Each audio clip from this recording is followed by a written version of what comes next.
ಜೀವನದಲ್ಲಿ ಕ್ಷಮಿಸುವುದು ತುಂಬ ಮುಖ್ಯವಾದ ಪಾತ್ರ ವಹಿಸುತ್ತದೆ. ಇಲ್ಲಿ ನಾನು 2 ರೀತಿಯ ತಪ್ಪುಗಳನ್ನು ಹೇಳುತ್ತೇನೆ. ಮೊದಲನೆಯದು ನಮ್ಮಿಂದ ಆದ ತಪ್ಪುಗಳು, ಎರಡನೆಯದು ಬೇರೆಯವರಿಂದ ನಮಗೆ ಆದ ತಪ್ಪುಗಳು. ಮೊದಲನೆಯದಾಗಿ ನಮ್ಮಿಂದ ತಪ್ಪುಗಳು ಆದಾಗ, ಹೌದು ನಾನು ತಪ್ಪು ಮಾಡಿದ್ದೀನಿ ಅಂತ ಆಕ್ಸೆಪ್ಟ್ ಮಾಡೋದು ತುಂಬ ಮುಖ್ಯ ಆಗುತ್ತೆ.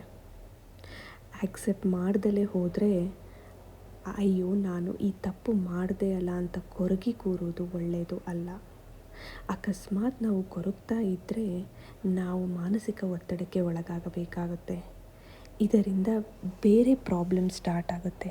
ಯಾವ ರೀತಿ ಅಂದರೆ ಡಿಪ್ರೆಷನ್, ಲೋ ಕಾನ್ಫಿಡೆನ್ಸ್, ಲೈಫಲ್ಲಿ ಇಂಟ್ರೆಸ್ಟ್ ಇಲ್ಲದೆ ಇರೋದು, ಹೀಗೆ ಹಲವಾರು ಅದರಿಂದ ದೈಹಿಕ ಆರೋಗ್ಯನೂ ಹದಗೆಡುತ್ತಾ ಬರುತ್ತೆ. ಸ್ವಲ್ಪ ಕೂತು ಯೋಚನೆ ಮಾಡಬೇಕು. ಆ ತಪ್ಪು ಯಾಕೆ ಆಯಿತು, ಏನು ಮಾಡಿದ್ರೆ ಸರಿ ಹೋಗುತ್ತೆ, ಮುಂದೆ ಆಗದೆ ಇರೋ ರೀತಿ ನೋಡ್ಕೊಳ್ಳೋದು ಅಂತ ಕಲಿಬೇಕು. ಆವಾಗ ನಿಮ್ಮ ತಪ್ಪುಗಳನ್ನು ತಿದ್ದಿಕೊಳ್ಳೋಕ್ಕೆ ಅವಕಾಶ ಆಗುತ್ತೆ, ಮತ್ತೆ ಜೀವನದಲ್ಲಿ ಮುಂದೆ ಹೋಗೋಕ್ಕೆ ಧೈರ್ಯ ಬರುತ್ತೆ. ಇನ್ನು ಎರಡನೆಯದು, ಬೇರೆಯವರ ತಪ್ಪುಗಳಿಂದ ನಿಮಗೆ ಹರ್ಟ್ ಆಗೋದು. ನಿಮಗೆ ಹರ್ಟ್ ಮಾಡಿದ ವ್ಯಕ್ತಿ ಯಾವ ಸಂದರ್ಭದಲ್ಲಿ ಇದ್ದರೂ ಅದನ್ನು ಅರ್ಥ ಮಾಡ್ಕೊಳ್ಳಿ. ಅವರ ರೀತಿಯಲ್ಲಿ ಯೋಚನೆ ಮಾಡಿ. ಅವರು ಆ ರೀತಿ ಮಾಡೋಕ್ಕೆ ನಿಮ್ಮಿಂದ ಏನಾದರೂ ತೊಂದರೆ ಆಗಿದೆಯಾ ನೋಡ್ಕೊಳ್ಳಿ. ಹರ್ಟ್ ಆಗಿರೋದನ್ನು ಚೇಂಜ್ ಮಾಡೋಕ್ಕೆ ಆಗುತ್ತಾ ಅಂತ ಪ್ರಶ್ನೆ ಮಾಡಿಕೊಳ್ಳಿ. ಆಗಲ್ಲ ಅಲ್ವಾ? ಆವಾಗ ಅದನ್ನೂ ಆಕ್ಸೆಪ್ಟ್ ಮಾಡಿ.